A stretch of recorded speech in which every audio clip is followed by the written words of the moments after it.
that kind of brings my mind to one other thing that I want to talk to you about, which is something that's been trending lately on Twitter. A lot of people talking about out of seemingly turning to as a last ditch resort option to get the government to pay attention, as they've just taken, another holiday basically while people are being evicted and dying. A general strike. Do you think it's time? Oh, dude, it's been time. I don't know when it'll happen, but it's long, Yeah, long really. overdue. Proceed. And I think that it will come when, surely when they start trying to actually implement these evictions, whenever that occurs. I mean, on a large scale. Like, I understand there have been some tragedies where like horrible sheriffs have like been itching at the fucking Yeah. fucking getting their fucking jollies off by throwing poor people out of their homes or whatever the fuck cops like to do. Yeah. But, like the famous Michael Moore clip where he, documents a woman that's getting evicted on Christmas Eve, and, that kind of sadism that our police are responsible for, domestic terrorism. But I think that when that starts to ramp up and we really see a lot of people who are losing their homes, and you start to see, people that, I mean, we have a very certain specific idea of what a homeless person looks like in this country, and that's by design. Yeah. It's a unshaven, unkempt, kind of like smelly man. On drugs. Right. When you see families with children, mothers who desperately want to provide for their children but cannot, multiple families cramped in spaces with no electricity and no food. I mean, this is what we're fucking heading to. And the mainstream media, I mean, this isn't the kind of shit that's going to be on CNN, right? They're going to continue to ignore it, just like they ignore the pockets of this country that have already been, who already been ignored. Where are all the cameras every day? Yeah. Showing the economic devastation in Southside that are Chicago, in popping up around our Appalachia, and exactly, in these pockets of people who are desperately trying to survive in this unjust, rapacious, greedy capitalist system with a government that's completely abandoned them. Yeah. And I think that I think that we're about to reach a tipping point, because the people have been pushed to their absolute limits. There is nothing else for people to lose. There's nothing else for people to sell. They have no savings. There's going to be no jobs, and I think we're on the cusp of a real, tangible, this is one for the history books, general strike. Yeah. And I think that, I'm a huge advocate of protesting, even very disruptive protesting, even out of control rioting to an extent. I think it's necessary to make a point, especially. I don't condone violence, but I understand. I mean, I condone I mean, obviously the opportunistic rioters and shit, I do not contend. But like, if a window or two gets broken, it's not the end of the world. But my point is that even more powerful, even more potent a method of resistance than that is a general strike, because you can destroy a target or whatever, it's going to be fine, it has insurance. But if you stop going to the target, if you stop giving them your money or showing up to work and employ their operation, then it's not going to be viable anymore. It's not like the CEO is going to come down to pick up the shift.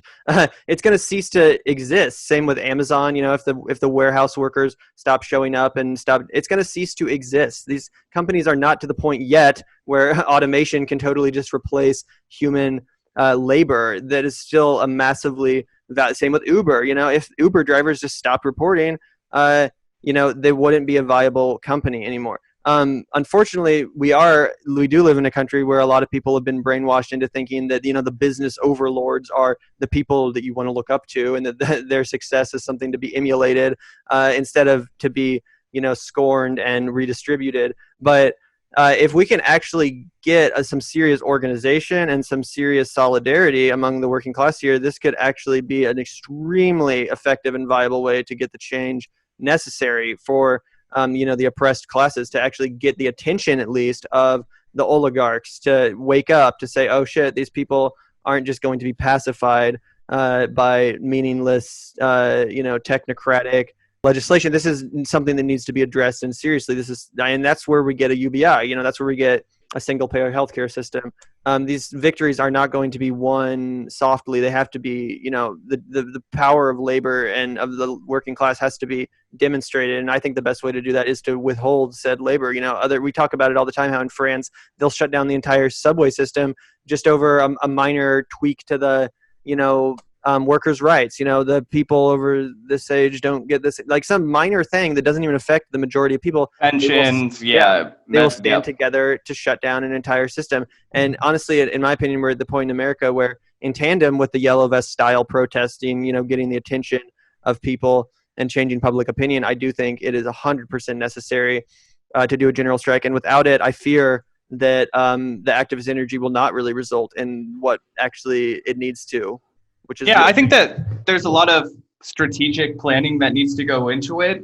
There's a lot of legwork, because one of my fears, or not fears, I guess, but just a hurdle that we're going to need to overcome as a left organizing working class is that the majority of our most effective ways of organizing are controlled by the ownership class. Things like Twitter, Facebook, YouTube. Yes. Every conversation that I send over my iPhone or Google phone, all of the WhatsApp, all of this stuff, it's controlled by Facebook, Google, the alphabet companies, but it's, and they're going to turn that against us, right? So it's going to be suppressed tremendously on Twitter. That it's not going to trend. It's not going to, and not only that, they're going to track everybody from the usage of that. They're going to arrest people. I mean, we're going to see COINTELPRO style tactics. We're going to see all kinds of, lawless fucking, Patriot Act approved. I mean, they're going to try and crush everybody using every bullshit anti-terror law that they got passed during the Bush administration. And they're going to use it against regular protesting Americans. So I think one of the things that the left has to be really serious about and think really critically about is how do we expand our message beyond platforms like the one that we're using right now, 100%. Yeah. And that's the thing, is that I think that most people, if they can grasp the severity of the situation, of the inequality we're experiencing, I think that your average working person would be totally on the same page as this. It's just a matter of one, kind of getting rid of all that years of propaganda, the pro-capitalist, pro-managerial class propaganda, and, getting people to understand that they can, really wield their labor in a serious way, in a way that could actually improve not only other people's lives, but their own. I mean, I feel like people have just been so, they've been made so hopeless that something like a general strike isn't even really in the realm of discussion in the mainstream dialogue, but there's no reason it couldn't happen. No, and it would be historic. And I think that if it happens once, then I think that if a successful strike movement were able to occur in 2020 because of the massive spread, the massive appeal, and also specifically what we saw with George Floyd and the willingness of so many people to get in the street and say, fuck this, we want change. I think that's inspiring. And I really do hope that energy can continue and also evolve into not just a demand for, an end to prison slavery and defunding the police and reallocation of resources and, the road to abolition of prisons, but also a road to, just adequate pay. Because let's be clear about this, when we're making demands that we're thinking specifically about communities of color, especially women of color. If you look at the numbers of people who are displaced by the COVID-19 layoffs, it's largely women of color.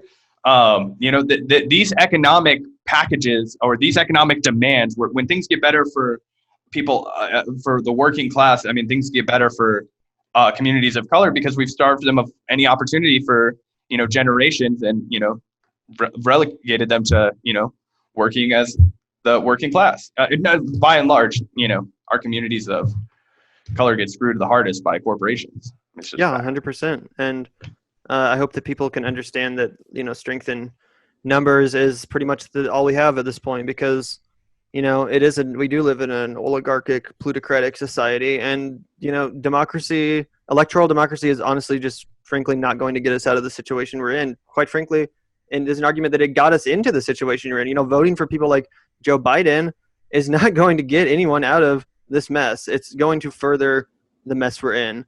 And I mean, it might it might make things better for a little bit, but on a systemic foundational level, you know, that's just what they want. Vote. I remember that during the protest movement, a lot of people were, you know, saying like, oh, well, you know, protest as hard as you want, but the most important way you can affect change is by voting this November.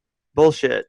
I don't agree with that. I think that voting this November is the very bare minimum that you could do to affect change. And honestly, that's what the politicians, that's what the establishment wants you to think, is that, oh, if I just keep voting harder, then somehow I'll, you know, be part of the club, or I can too join the elite class that doesn't have to starve and, you know, be evicted, instead of realizing that, no, maybe we should stand shoulder to shoulder with our fellow members of the working, middle, lower classes and demand better, because there are more of us than there are of them. And remember that this isn't a meritocracy. And when you see these business holders, they're not there because they're brighter, stronger, smarter, better, you know.